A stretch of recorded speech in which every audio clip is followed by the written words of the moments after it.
First of all, allow me to acknowledge and thank everybody sitting here today and many more joining us virtually back at your offices. As I was commuting my way from traveling from Mogadishu to here,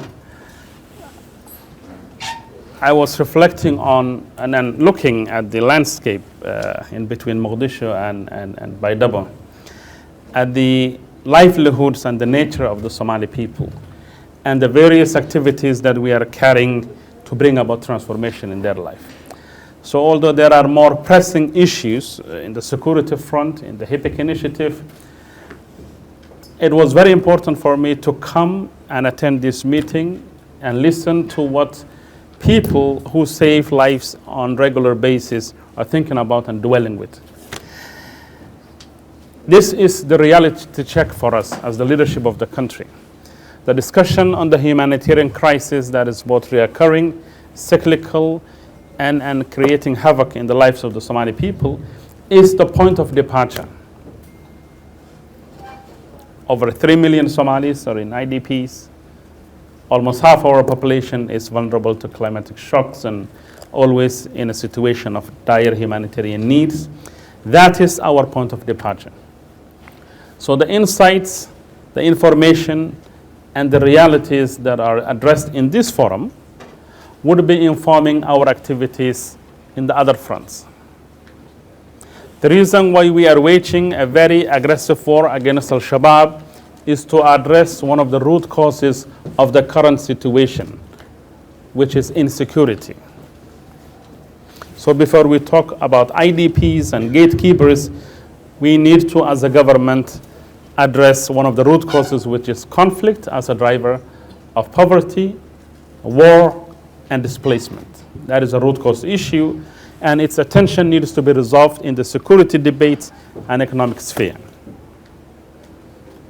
As we talk about completion of the debt relief program, we must know that our point of departure is a population that faces serious set of socioeconomic issues.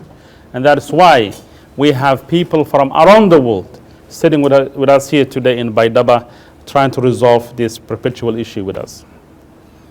I have taken note of the insights, the observations made by the experts and the practitioners. A field like that of humanitarian assistance could be overwhelming at times.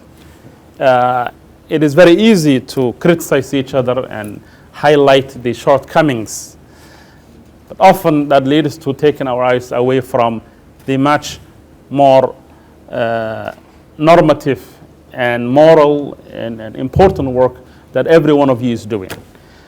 Of course, we must address the systemic impediments to the efficiency of this process, and I will get to that. But let's begin by acknowledging the positive, important, and life-saving measures that the young men and women in this forum, and many more, in the form of donors, in the form of local NGOs, in the form of federal member states, federal governments, implementing partners. It is a very complex enterprise, very difficult to manage. Therefore, the need to have a dialogue. And it's very easy.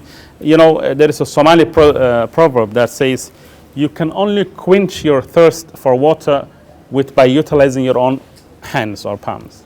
So after 30 years of being dependent on humanitarian aid, often at times, many Somalis find themselves a bit disenchanted with this cycle that is not coming to an end. But to bring that cycle to an end, it needs a whole host of integrated activities. As I think representatives from the World Food Program were alluding to, we cannot keep on continuing working on humanitarian assistance. Perhaps it is about time that some of those agencies that have the competence and the resources to invest in durable solutions, resilience, and dealing with much more complex structural issues. So for us as the federal government, we are very acutely aware of our point of departure. which is the discussion in this room.